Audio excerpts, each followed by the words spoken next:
I didn't necessarily have a medium or a platform to put it out. So I think that in a way poetry kind of chose me. Honestly, same. Yeah? Same answer. No, I'm joking. No, so it will be easier. I love that. I felt really smart for a second. Well, I think this is the same. I mean, I've been painting since I'm a kid, but I never studied art, so I used to be a business consultant. That was actually my last job, and I quit 7 years ago. So I studied. Yeah, I have a master's degree in supply chain management, which is Master's degree in supply chain management. yeah, which is a bit boring. Yeah. And I used to be a consultant, a business consultant, and I just quit my job. Yeah, That's an interesting story. I get that though, because I also left my corporate job. that's good. How Yeah. did you feel about it? It was an easy decision to make for me, but I think for a lot of people it confused them because they're like, you have this great job, you're set for life. It's cushy, it's comfortable. It wasn't for me. It wasn't enough. Like I always felt like there was another calling. There was something else I was supposed to do. Yeah. So I get that kind of leaving the corporate world and So what doing was that something moment like for both of you? Like, for example, in your case, you had studied supply chain management, you were in business and consulting. That's a big, bold move to just... Yeah, I got so much sign actually in my life because I used to have this job in New York. I was a supply chain manager for a French company, and I was asking myself what I'm doing here. Like actually, like okay, now I'm like supply chain manager. That would be what the plant manager then, and then I'm like, and then what you become? You had a vision and you just didn't like the way it was going. Yeah, it was just boring, and actually they fired me. And yeah, it was cool actually, like almost 10 years ago. That was convenient. Yeah, no, it was. I mean, it worked out well for you. Yeah, it was November 9th, 2007. It was a Friday. The big boss called me and he told me actually, he told me, Mr. My real name is, okay, anyway, I'm not gonna say my real name. My real name is Fawzi Khalifi. So he said like, Mr. Khalifi, I think it's time for you to move on. He don't told me like, you made a mistake or we're not happy. He said, it's time for you to move on. And it's not really firing you, it's kind of encouraging you to leave. Yeah, yeah. Somewhere in between. Yeah, and then I found this new job in Montreal as a consultant. So I went there and same. I just felt I was like, actually, this is not for me, and I quit. But the funny story is when I was when I did my master, when I applied to do my master in France, we did a kind of psychological test, and when I got accepted after we started the year, like they brought this kind of psychologue. You know, who like interpret my results and and say like, this is, I mean, your profile is not for this. You're like a creative person. What are you doing here? So like I get all those little hints, you know, like telling me like what I'm doing here. And so then, but what was that moment? Must have been a moment that you just... I mean, I was always painting, you know, like on the side. So during the weekend and slowly actually like, you know, thanks to Mark Zuckerberg. What's his name? Yeah, Mark Zuckerberg. Yeah. Zuckerberg. Okay. Thanks to social media, like you have a way to show your work. Like, you know, for me, was just sitting with my friend on my Facebook almost 10 years ago, and then, you know, just like grew up and people sharing and reposting and stuff like that. And then you have people just reaching you out, like saying, yeah, man, you know, we're having this event, we'd like you to come and paint. And then you just get people interested in your work, and then you realize that you start making money. You know, people say, oh, what's your fee? I did not have a fee. I usually just tell them to feed me. Yeah, no, I remember the first time somebody invited me, I was in Montreal, they wanted me to come to Chicago. I was like, yeah, I'm willing to, I pay, tell me which date, I pay my flight ticket. You know, because for me it was like just crazy that somebody asked me to come, you know, and then you start making a bit of money, and then you make actually almost the same money as a job. You know, as a job, and then like actually if I'm like working only on the weekend and at night, so maybe I should focus 100% on this, and you just make this leap of faith. And so was it kind of, you were building momentum in terms of an audience on social media, and then eventually just transitioned out? Yeah, but it was not thought when you think of it, like 10 years ago, it was not like that. Yeah. You're just like, I'm doing this because I like it, and now there's an opportunity.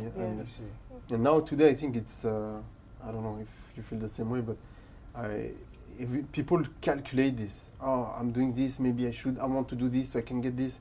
I think it was more organic. Yeah, it's very tactical nowadays. And now it's like everybody wants to think everything, and sometimes like you should just leave it. Just go with the flow kind of thing.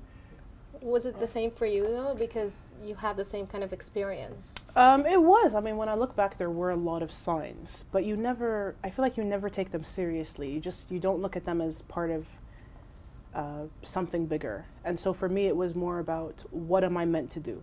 And I knew I wasn't meant for a desk job. I knew I wasn't meant to be doing what I was doing. I What knew you were that. doing? Tell us more about it. Oh, you don't want my corporate story. I used to work in the education sector, and so I did a lot of events. I did a lot of PR. I did a lot of stuff. And what's funny is I was actually talking to the students at this university yesterday, and I said, you know, the problem is that we put people in these boxes and we tell them you study this major, these are your career options. And so for me, it was discovering that there are actual other options, and it's particularly difficult for a creative person because someone who does poetry or someone who's artistic, I think that society looks at them and says, okay, well, you want to be a poet, you can be a poet, but you have to be a poet in addition to whatever else it is that you do, in addition to your job. Right. And so for me, that had been drilled into my head because you do go through that, you know, you get that mentality. So I was thinking, okay, I want to be a poet, I want to be a performer. How am I going to do this? What am I going to do? How am I going to sort of figure this out? And I'm one of these people that is, when I write poetry, there's usually a message, there's usually something in it. It's not one of those, you know, kind of the poetry fell from the sky kind of things. And so I know that I'm a socially conscious artist, and how am I going to bring all of this together, and how am I going to make other people believe in it? And so there were all of these signs, but I just didn't realize that it was part of something bigger. And you know, alhamdulillah, after I left my job, it's been difficult, but it's been nothing but up. And there's a self sort of awareness that comes with it, and it's incredibly, I mean, I don't know, I'm sure it's the same for you, but it's incredibly rewarding. What was do you remember a first kind of performance that you did, or that would have given you? One wants me to talk about my old job, and one wants me to talk about my first performance. Well, we wanted to hear We about only the get the job. hard questions Now here. we want to really transition into your work, actually. We were just interested in how you came to this, but really what we would love to focus on now is your work and both your work.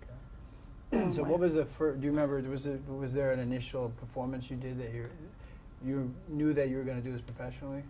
I knew that I was going to do it, that I wanted to do it professionally. I just didn't know that I could do it professionally.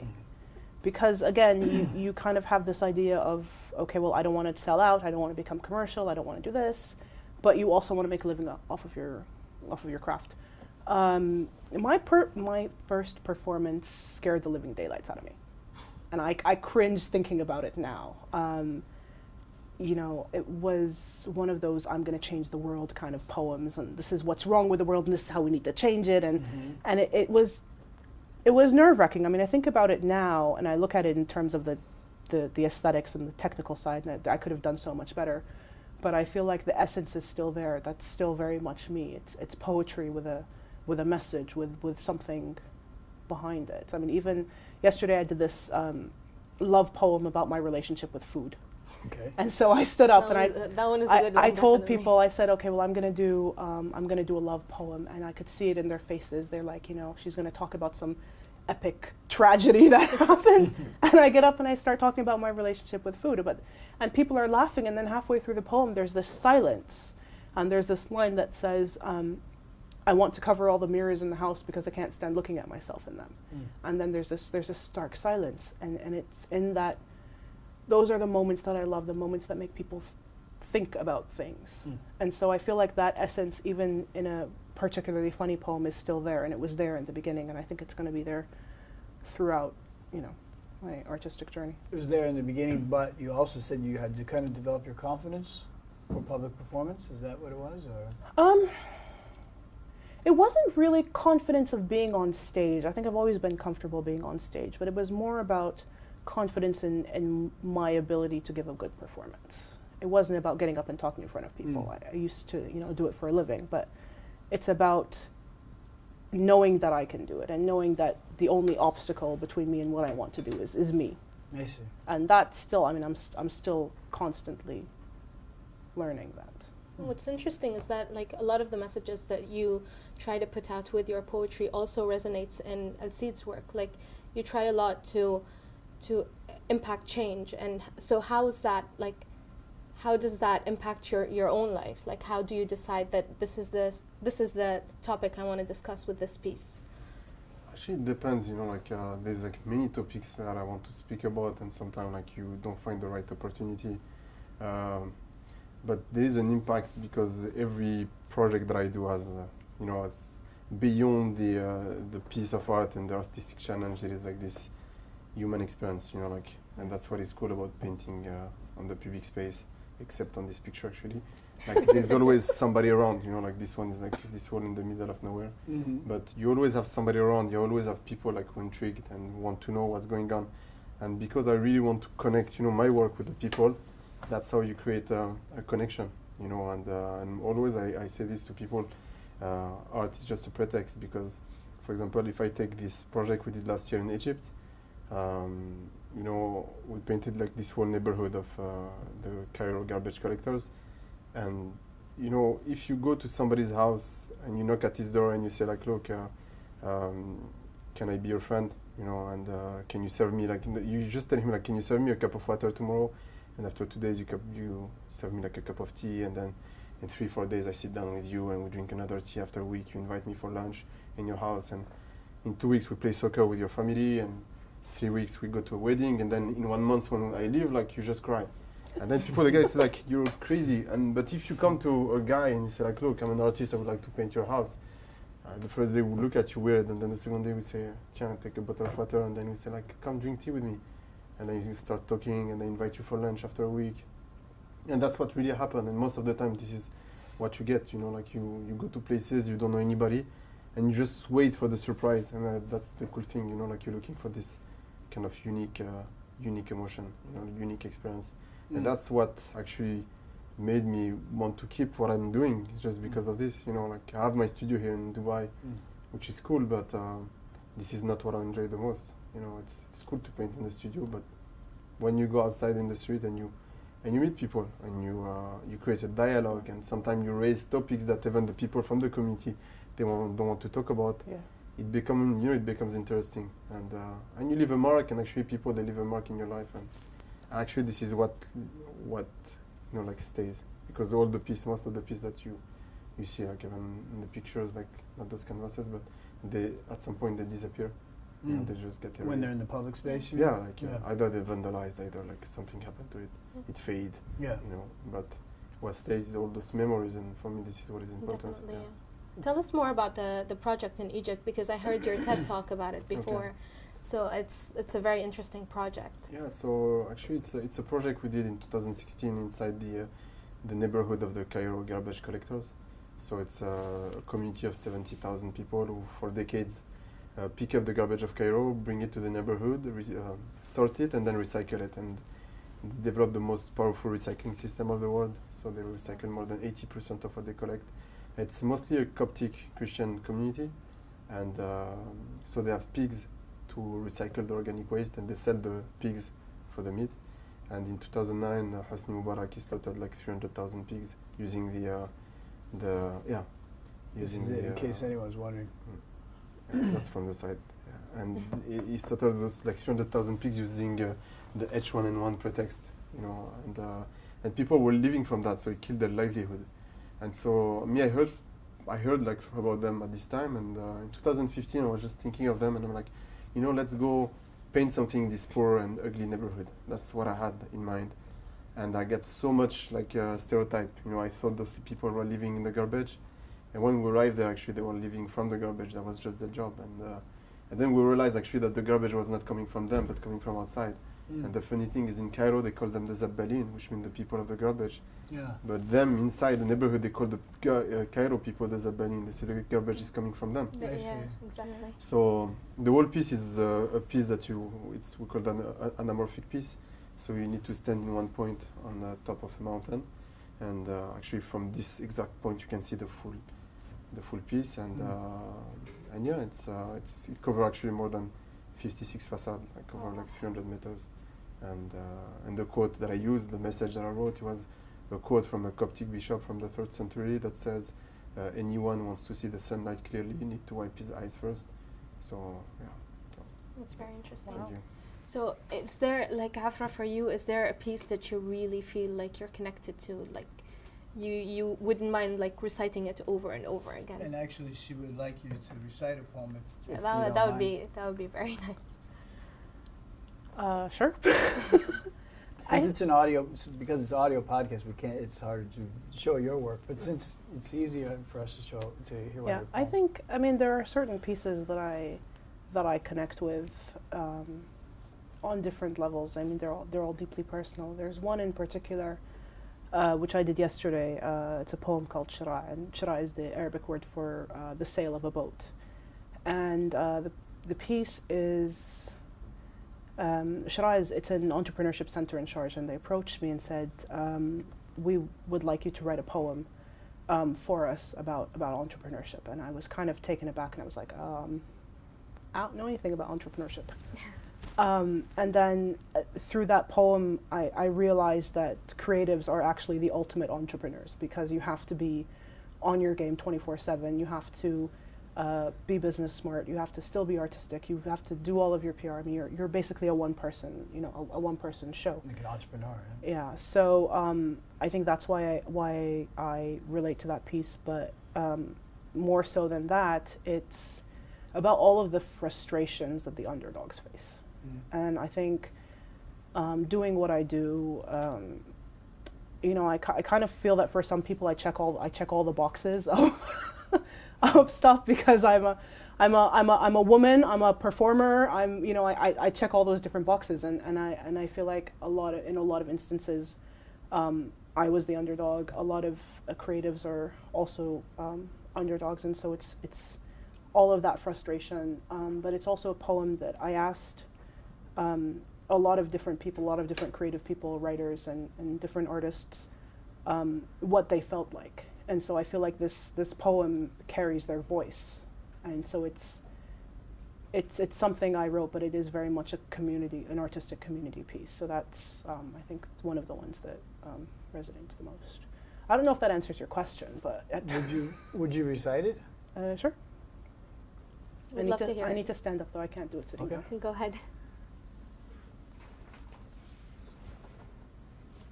Should I face you You guys? can face them if you like, actually. If you Face want the crowd. Okay. Yeah. Cool. If you hear something you like, snap. Because that's what they tell you to do. So. Snap. Yeah. If you hear something you like, snap your fingers. Oh, It lets the performer know that you're doing a good job. That I'm doing a good job. Okay. So this is Shara. The fastest way to kill a poetry performance is to be generic. The fastest way to kill a dream is to suffocate it. Squeeze out every last breath, wedge it between the words realistic and unattainable, wrap it in blankets of self-doubt and tell it has no place here. Ostracize and outcast until no one recognizes its face or speaks its name. Kill off passion. Make sure that if the dream ever dares to show its face here again, the dream has no friends and nowhere to stay. So when they tell you, you can be anything you want to be. They mean something within reason, within the constructs of a society that dictates what is acceptable. Find a job that is acceptable. Silence your passion, watch your dreams, like a silent movie on repeat. When I tell them I'm a poet, when I tell them I am a poet, they look at me like a failed business venture.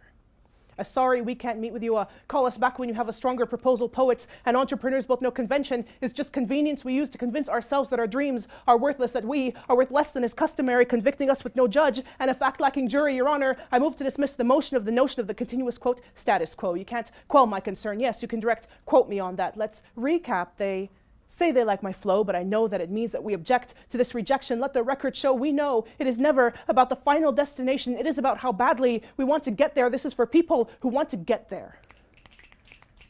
The underdogs, who know they can beat the odds when the deck is clearly stacked against them. These are people who know it can happen when muggles believe in magic. They look to new horizons like Frodo leaving the Shire, scared but determined. They are not misfits. They are perfectly placed apostrophes. The difference between Y-O-U apostrophe R-E and your this is about survivors like a skin grown thick like armor, riding through life like a battlefield. We are knuckles bruised from knocking on doors that said they'd never open because our ideas were never good enough. But the same people rejecting us, the same people rejecting us are the same people who use the flower crown filter and forget that Snapchat was a startup.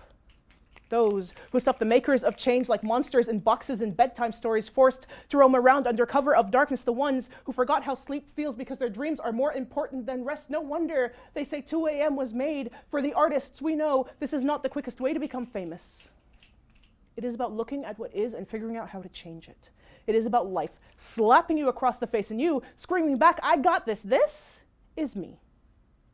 This is me.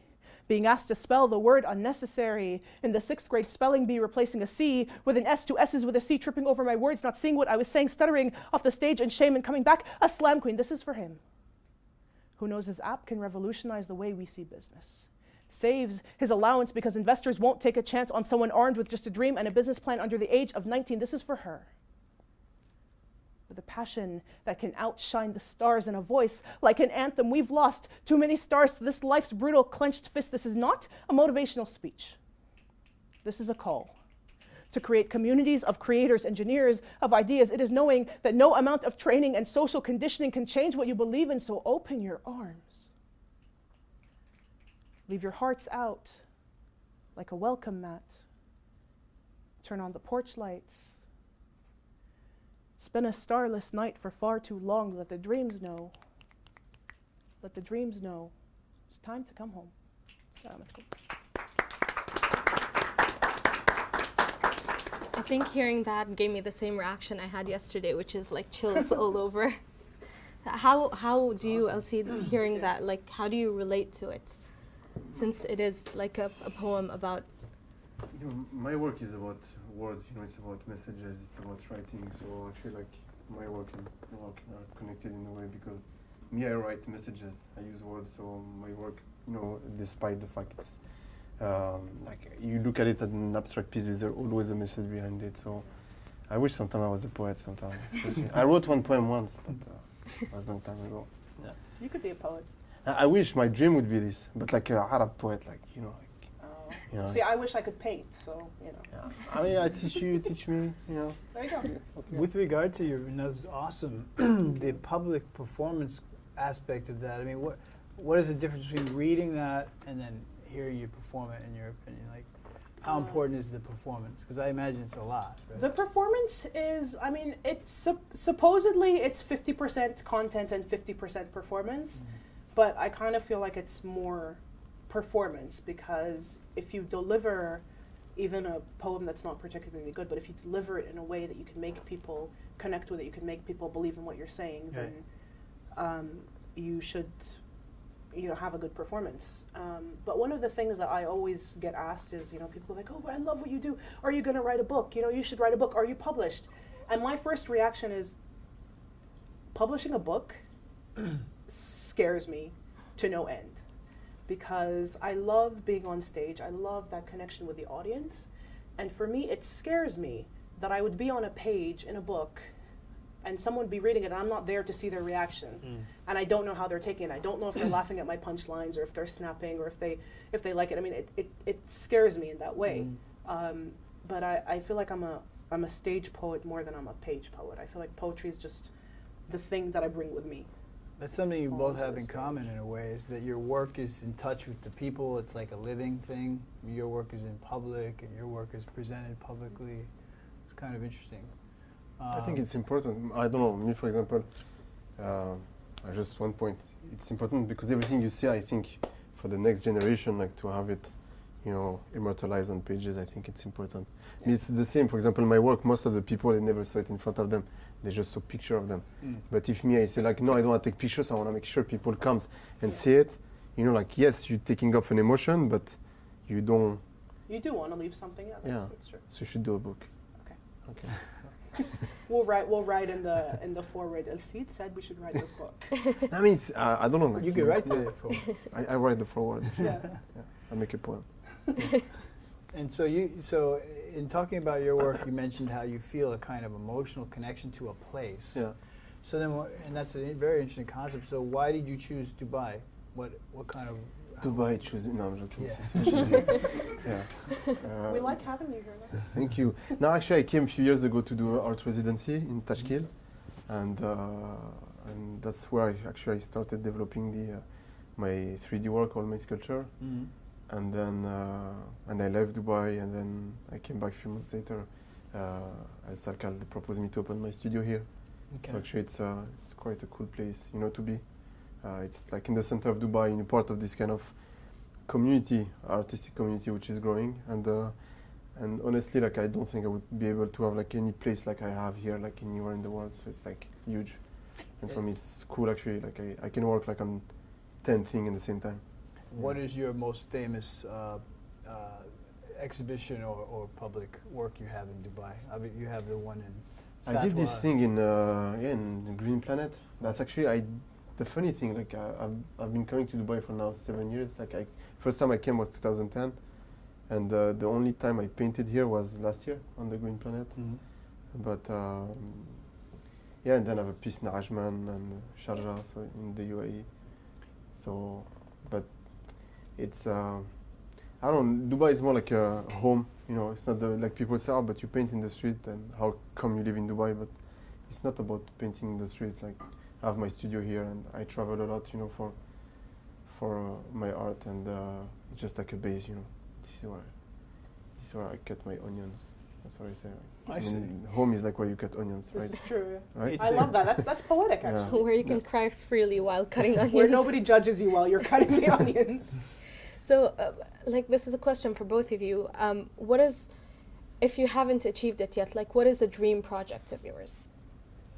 Oh, I need to think about that.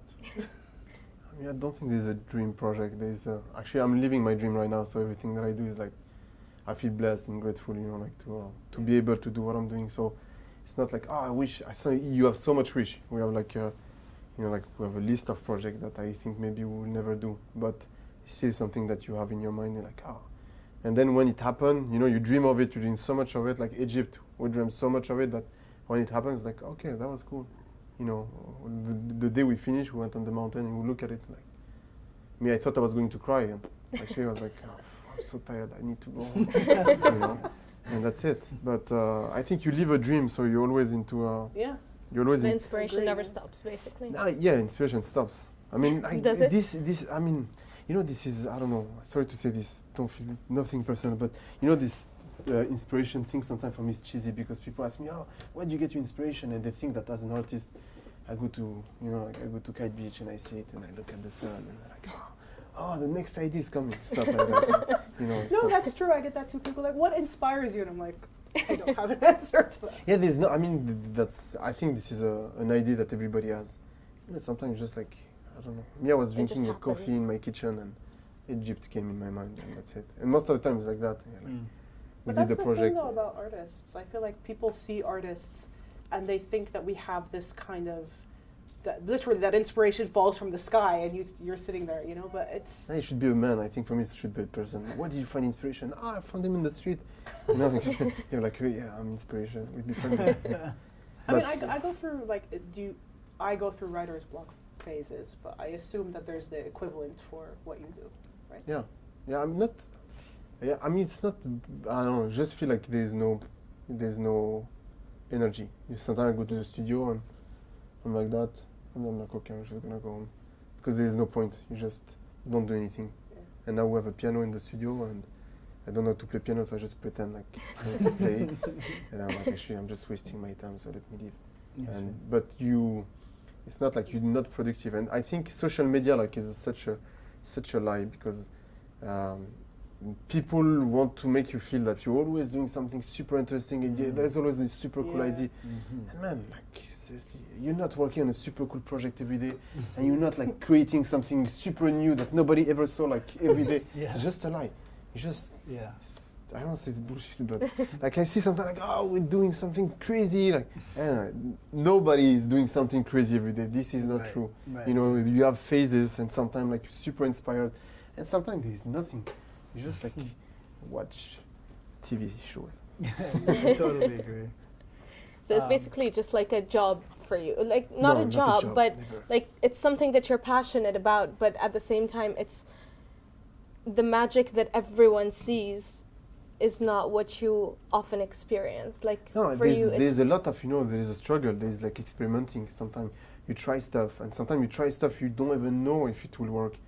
Egypt, we had no idea that it was going to work. Seriously, like I never did this and I never somebody doing it. So there was not like a tutorial, okay, you want to create an anamorphic, you know? And sometimes, you know, people, look, I tell you the story of the Green Planet and I like to say it because I just want to break this thing.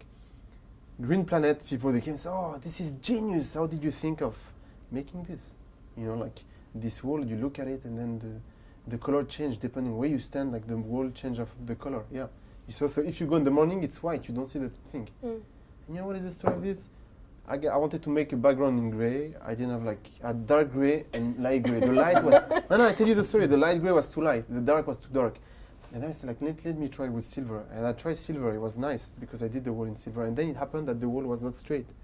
So like, depending on the sun, and they're like, wow, how did you think of this? And it's just experimenting. You find yourself in a situation, you need to make a choice. I'm not gonna do this, not this, I take this. It's a leap of faith, and sometimes it works. And I think when you do art, it's always like that. You cannot plan. And people say, oh yes, I planned it, I'm a genius, I did. No. It's just bullshit. Like seriously, it's not real.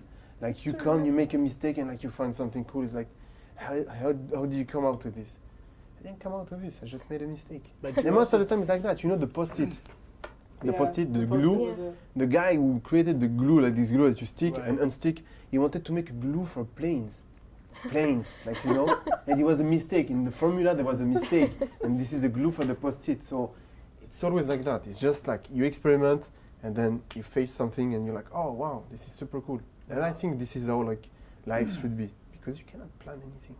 I don't know. It's also seizing the opportunity too, I think, creatively. So an accident happens, but then you have to have the sense to make that into an opportunity. Yeah, exactly. Yeah. That's how it goes. You know, like but sometimes you have coincidence. You know, like when we did this project in Egypt, my first idea was like, okay, we're gonna paint the calligraphy in white, and then we're gonna light it up with black light. The white will be fluorescent.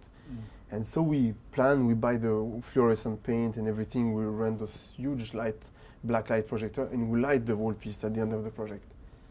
And funny, like in Egypt, they have this expression that people say, but not as much as in Egypt, nawartuna. You know, like we did the project, every day said nawartuna, which means like you brought light to us. And then I'm like, shit, actually, like this makes so much sense, you know? And you know, like you plan something and then something happened there, like, and when I say shit, it's S-H-E-E-T. Okay.